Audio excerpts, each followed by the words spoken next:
So I was in a meeting today and there was this post that was circulating on LinkedIn that was brought to my attention. And whether or not you're a part of the HR community, I'm pretty sure that if you have a LinkedIn account, then more than likely you've seen this post. And if you don't know what I'm talking about, then here's the post for you. I know, I feel like we should talk about it. So if you want to learn more about my unique perspective on this post, then I encourage you to stay tuned.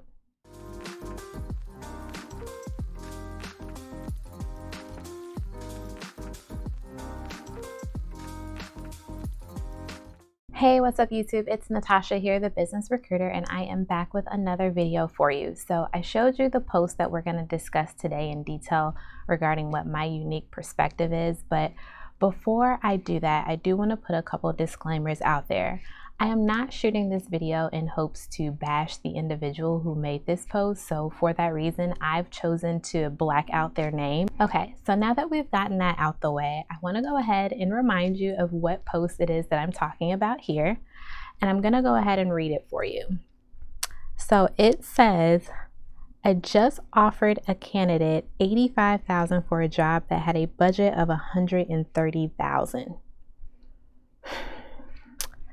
I offered her that because that's what she asked for, and I personally don't have the bandwidth to give lessons on salary negotiation. Here is the lesson.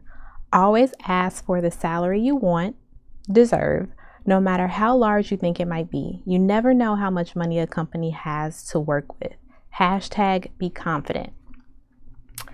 Okay, so that's the post. That's the post that has sparked so much I think outrage, perspectives, opinions. Maybe we should just take it step by step. So the first part of it was, I just offered a candidate a job for $85,000 when the budget was $130,000. Now, as an HR professional and one who has also worked within talent acquisition, has a true passion for talent acquisition, one of the things that was the most fulfilling for me as I was in that position as a recruiter was being able to change people's lives. As I stated in a previous video, some of the offers that I was extending to candidates was way more than what they even had anticipated they would be receiving.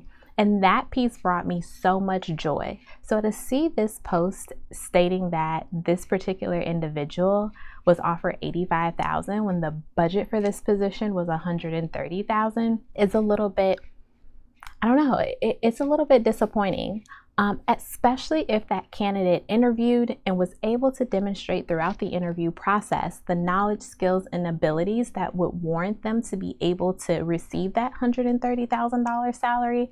It is very disappointing. Now, there's a lot of details within this post that I feel were not provided. We don't actually know if this particular candidate interviewed and was on that higher end of the spectrum in regards to that budget. Because let's keep in mind, this particular recruiter didn't necessarily have the power to go about making what that compensation range was. However, as a recruiter, it's your duty to be able to not only advocate for the company, of course, but to also advocate for the candidate, especially when you have a good one that's in a position where they're going to make a huge impact if they were to get that position. So I do want to make it clear that there were some details that were still not mentioned in this post to give us really a full light on kind of the situation here. In terms of this recruiter, I think that their perspective was to one, give a lesson. I think it's just the way that they went about doing it. I agree with that last piece in terms of, yeah, you definitely should ask for more. You definitely should negotiate. You definitely should know your worth.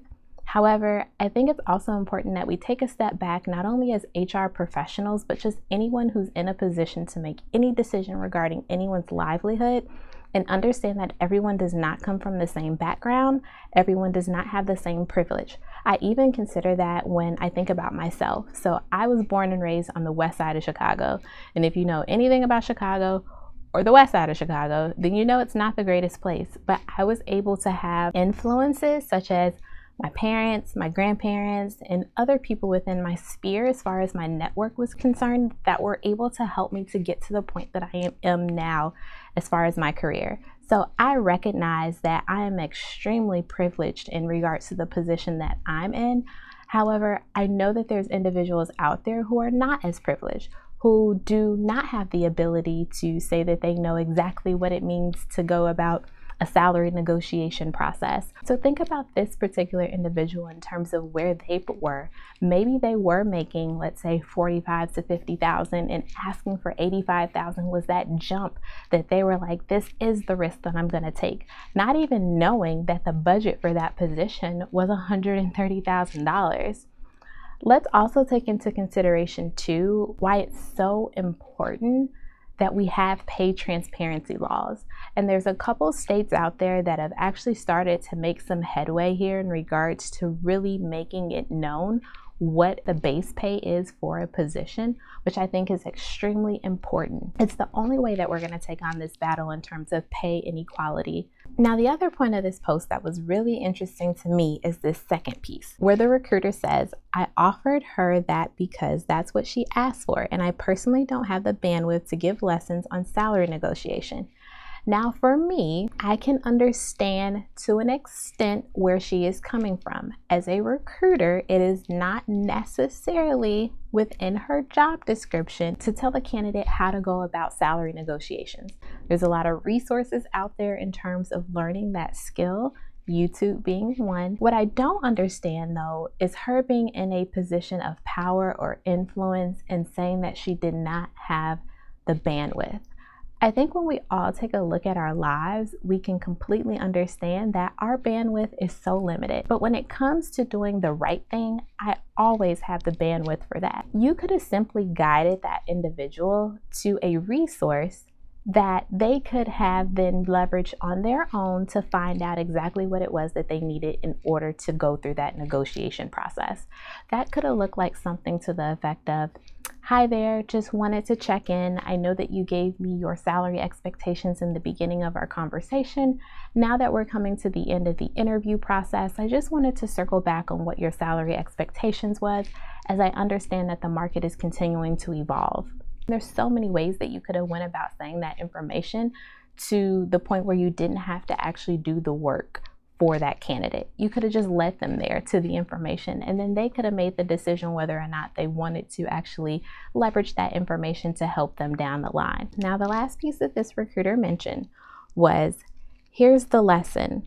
Always ask for the salary you'd deserve, no matter how large you think it might be. You never know how much money a company has to work with.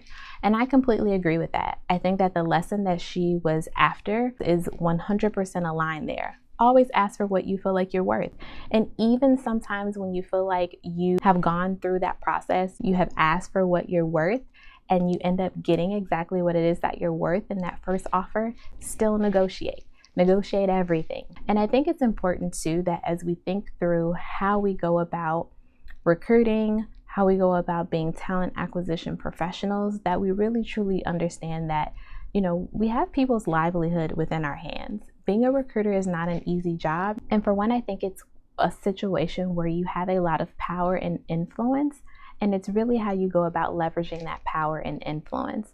This is one of those unique situations where I feel this is what they mean when they say you need to put the human back in human resources. I think more than anything else, we need to lean into the fact that people make mistakes and that there are opportunities to teach, as well as just to be kind. You never know someone's situation, you never know what they're going through, and if you're in a position of power or influence, leverage that power or influence to bring people up when it makes sense. Now, there's still questions that I have about this post, like, how did the company react to it? What did they end up doing with the candidate? Did they still go into this company accepting that offer? Did the company come back and give them exactly what it is that they were worth? I mean, there's so many questions and there's so many details that are still lingering, but I feel like the overarching theme is this. Make sure that you continue to be human no matter what. Be kind to those around you, and it will always make sense to do the right thing. I hope that you enjoyed this video. It's a little bit different than what I normally post, but I felt like it was important to address, especially considering the fact that I talk about all things recruiting. I would love to hear your perspective on this post, so feel free to leave a comment down below regarding how you feel, or feel free to join my Facebook group where we're talking all things recruiting. Thanks for watching, and I'll catch you on the next video.